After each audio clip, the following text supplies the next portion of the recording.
Sejam sempre bem-vindos, senhoras e senhores da terceira série do Paraná. É sempre uma honra recebê-los neste modesto espaço. Eu sou o professor Antônio, professor de língua portuguesa de vocês. E nesta aula nós vamos estudar a entrevista. Observem como se organiza então a nossa aula, em 3 movimentos. Vamos ler e interpretar trechos de uma entrevista, identificar a estrutura da entrevista em turnos de fala e compreender o efeito de sentido de recursos gráficos e linguísticos nessa entrevista, ok? Então vamos lá ao nosso primeiro passo, né? Nós temos aí algumas questões norteadoras, né? Você já leu uma entrevista, entrevistou alguém ou já foi entrevistado? Este gênero do discurso é muito produtivo e se você ainda não passou por uma entrevista, certamente passará ao longo da sua trajetória, né? Observem à direita a nossa iconografia, nós temos a representação de 2 pessoas conversando e é basicamente essa estrutura deste gênero do discurso. A entrevista é um gênero do discurso explicitamente dialógico, envolve 2 discursos, 2 falas, né? Sabe em que situações é necessária uma entrevista? A gente vai descobrir um pouco melhor ao longo da nossa aula, né? Para tanto, a gente trouxe um exemplo, né? A entrevista em questão foi feita com Mia Couto, um grande escritor africano de Moçambique, que ainda está produzindo obras maravilhosas, inclusive, né? Mia Couto, doeu ver como África e Moçambique ficaram tão distantes do Brasil, né? Observem que este recorte, né, do nosso texto traz lá no cabeçalho a origem. Foi tirado do El País, um dos maiores jornais do mundo, né? E na linha fina nós temos o seguinte enunciado: o escritor moçambicano conversa com o El País sobre escrita, política e o ciclone Idai, que quase destruiu sua cidade natal e demorou a ser notado pelos brasileiros. Notem ainda que quem assina essa entrevista, a entrevistadora, chama-se Joana Oliveira. E a entrevista foi publicada em São Paulo no dia 2 de maio de 2019. Temos aqui um recorte do texto, né? Observem, antes de aprender a ler livros, Mia Couto, Beira, Moçambique, 1955, aprendeu a ler a terra. A grande diversão de seu pai, um poeta que teve que exilar-se de Portugal devido a perseguições políticas, era passear com os filhos ao longo da linha do trem para buscar pequenas pedras brilhantes no meio da poeira. Ele ensinou-nos a olhar para as coisas que pareciam sem valor. Observem como as imagens dialogam com o texto verbal. É o texto verbal interagindo, complementando aquilo que o texto não verbal faz, né? Observem que nós temos ali uma espécie de camponês numa área agrária, numa área rural, né? Fazendo um trabalho muito simples, mas muito necessário. É deste universo que vamos tratar. Então vamos continuar a nossa leitura. Observem de imediato que nós temos palavras em destaque, né? E elas marcam os turnos de fala, a gente vai ver logo mais. Observem. Pergunta: quando você conheceu a literatura de Guimarães Rosa? Resposta: ele chegou a mim através de Luandino Vieira, um escritor angolano que me influenciou muito. Meu primeiro livro de contos foi muito marcado pela escrita do Luandino, que deixava que as vozes da rua entrassem na história e fossem elas próprias personagens, né? Na nossa imagem nós temos aí literalmente um mapa, né? Demonstrando visualmente onde se situa Moçambique. Estamos falando da região oriental da África, né? Pois bem, aqui nessa representação nós temos a estrutura, né, de uma entrevista. Visualmente o que chama a atenção no nosso quadro mágico é isso, né? Esses turnos marcados justamente por essa curva, indicando uma pergunta, uma resposta, uma pergunta, uma resposta, né? Veja que a entrevista é formada por uma sequência de perguntas e respostas. Os jornalistas chamam esse movimento de efeito ping-pong. Assim, cada interlocutor tem o seu turno de fala. E é esse o conceito de turno de fala, né? Cada um ocupa, por assim dizer, desempenha no discurso o seu papel na sua hora. Então, vamos continuar com o fragmento da nossa entrevista. E um dia ele falou comigo e disse: vai até a fonte que está no Brasil. Eu mesmo fui influenciado pelo Guimarães Rosa. Em 1985, quando Moçambique vivia uma guerra civil que nos fechava para o mundo, eu não conseguia ter outra ligação, com o Brasil. Mas um amigo trouxe-me uma fotocópia da terceira margem do rio. Eu estava no período de criar meu segundo livro de contos e aquilo foi como se eu tivesse descoberto a própria vocação de escrever. Esse foi meu primeiro grande contato com Guimarães Rosa. Observem que a nossa imagem é o retrato do nosso escritor brasileiro, um dos maiores, Guimarães Rosa. Depois fiquei anos tentando voltar a encontrá-lo em livros e mais tempo ainda demorei em chegar a Grande Sertão Veredas. E, quando cheguei a ele, mesmo tendo passado pelos contos, o primeiro encontro não foi fácil. Eu acho que tinha medo, continuo tendo, é como se houvesse uma revelação, não sobre o que ele estava contando, mas sobre mim próprio. Nós temos na nossa imagem uma fotografia do ambiente onde se passa a Grande Sertão. Estamos falando do Cerrado brasileiro. Então nós temos nossa primeira atividade, gente. Releia, é o comando. Esse foi meu primeiro grande contato com Guimarães. Depois fiquei anos tentando voltar a encontrá-lo em livros e mais tempo ainda demorei em chegar a Grande Sertão Veredas. E, quando cheguei a ele, mesmo tendo passado pelos contos, o primeiro encontro não foi fácil. Observe, neste trecho, os pronomes destacados e indique a quem eles se referem e qual o efeito de sentido do seu uso. Essa é uma questão delicada, estamos entrando no campo da linguística textual. Vamos tentar, com esse exercício, reconhecer o que a gente chama de cadeias de correferenciação no texto. Releiam todo o enunciado, o comando, eu já volto comentando com vocês.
vamos ao nosso gabarito, minha gente. Essa questão é mais delicada mesmo, né? Observem, né? O pronome oblíquo, né, lo, refere-se a Guimarães. Ele retoma o substantivo próprio, Guimarães, né? Enquanto que o pronome pessoal ele retoma a obra Grande Sertão Veredas, né? Ambos usados para evitar repetições, né? A gente usa isso intuitivamente o tempo todo, mas no texto ele estabelece o que a gente chama de cadeias de referenciação, sempre retomando ou antecipando algum termo ou nome ao longo do texto, né? Do processo de leitura do texto, né? É sempre um uso bastante elegante, né? Observe que estamos falando do pronome oblíquo, né? Tudo bem? Então sigamos. P. Ponto. Qual foi essa revelação? R. Ponto. O que o Guimarães fez foi uma abertura de caminho, uma espécie de luz verde, uma autorização, dizendo: você pode ir por este caminho, pode-se fazer literatura assim, deixando que as vozes chamadas não cultas, que as vozes das pessoas do campo pudessem remexer na história e no próprio narrador. Quando cheguei a Grande Sertão, eu já estava embriagado desta literatura, né?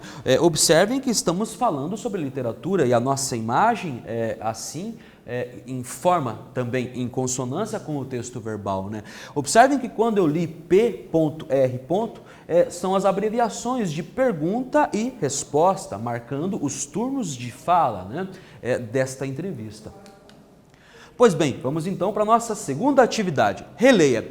O que o Guimarães fez foi uma abertura de caminho, uma espécie de luz verde, uma autorização dizendo: você pode ir por este caminho, pode-se fazer literatura assim. Quando cheguei a Grande Sertão, eu já estava embriagado dessa literatura, né? Então nós temos o comando: explique o uso das aspas e aponte qual figura de linguagem está presente neste fragmento, né? Essa é mais tranquila, é mais suave, né? Eu tenho certeza que vocês são capazes de responder com tranquilidade. Eu já volto comentando com vocês.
Observe então o enunciado da questão, minha gente. Eu vou reler com vocês, ó. Explique o uso das aspas e aponte qual figura de linguagem está presente neste fragmento, né? São duas questões que se tocam, mas de campos diferentes, né?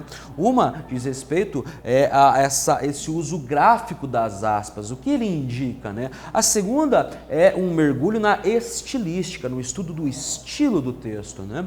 Pois bem, as aspas foram usadas para marcar a voz que o entrevistado dá a Guimarães Rosa, como se o autor estivesse falando. E a figura de linguagem presente é a metáfora, né? É embriagado dessa literatura. Eu sempre gosto de dizer que a metáfora é o cérebro da língua, né? Uma vez que o verbo é o coração da língua, né? Guardem sempre este princípio, né? Se o verbo é o coração da língua, a metáfora é o seu cérebro. E observem que a metáfora aqui é essa espécie de comparação implícita, né? Esse trânsito que se dá entre a conotação e a denotação no texto, né? A gente sabe tranquilamente que embriagar, né? Ninguém se embriaga da literatura, mas aqui é como se fosse, né? É como é a literatura, tudo é como se fosse, né? Pois bem, a entrevista geralmente é um texto marcado pela oralidade, produzido pela interação entre duas pessoas ou mais. Ou seja, o entrevistador, responsável por fazer perguntas, e o entrevistado ou entrevistados, que respondem às perguntas, né? A entrevista com o escritor Mia Couto pode ter sido feita oralmente e depois transposta para a escrita. Isso é bastante comum no universo do jornalismo e neste gênero do discurso. A entrevista ela é originalmente oral e depois transcrita, aí sim, para sua modalidade escrita, né, para o papel. Então, terceira atividade para vocês, minha gente. Vamos juntos, né?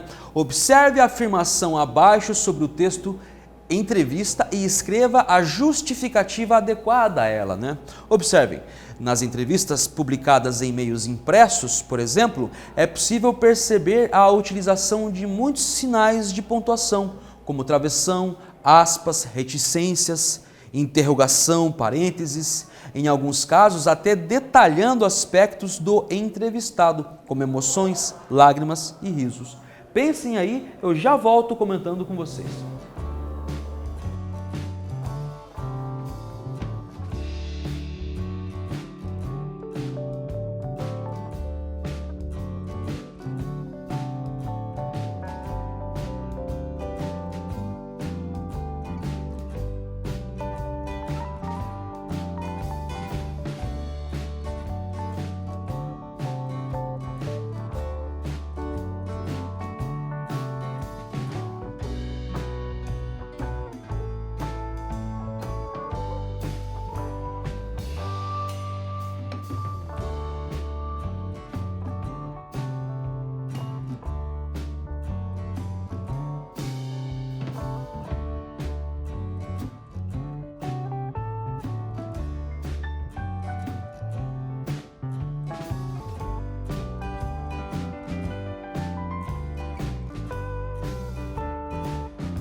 vamos juntos, minha gente, sempre retomar o enunciado, né? Para não divagar, sejamos sempre objetivos e claros em nossas respostas, né?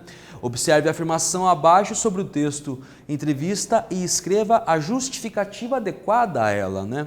Nas entrevistas publicadas em meios impressos, por exemplo, é possível perceber a utilização de muitos sinais de pontuação, como travessão, aspas, reticências, interrogação, parênteses, em alguns casos até detalhando aspectos do entrevistado, como emoções, lágrimas e risos, né? Por quê? Os sinais de pontuação são elementos importantes em qualquer texto. Na transcrição da entrevista, são fundamentais, pois são responsáveis em marcar sinais presentes da oralidade, uma vez que é comum em entrevistas. Observem que essa transposição, essa tradução, por assim dizer, envolve não apenas marcas da oralidade, mas envolvem gestos, emoções que devem sempre ser complementadas no texto escrito, ok? Então sigamos, né? O que nós aprendemos hoje? O que vamos retomar, né? Nós lemos e interpretamos um trecho de uma entrevista, né? Vocês têm, inclusive, a possibilidade de pesquisar na web aí essa entrevista integral. É uma entrevista incrível, né? Eu sugiro que o façam, né? Compreendemos, no segundo movimento, a estrutura organizacional da entrevista. Falamos, então, sobre os turnos de fala, né? O ping-pong, como dizem os jornalistas ou os profissionais da comunicação, né? Os turnos marcando sempre a pergunta e a resposta, pergunta e a resposta. E, finalmente, identificamos os efeitos de sentido dos sinais gráficos na transcrição da entrevista, que são sempre essenciais nessa tradução que se dá de um texto oral para um texto na sua modalidade escrita, né? Me despeço de vocês sempre com um abraço carinhoso e a gente se vê em breve em nossa próxima aula.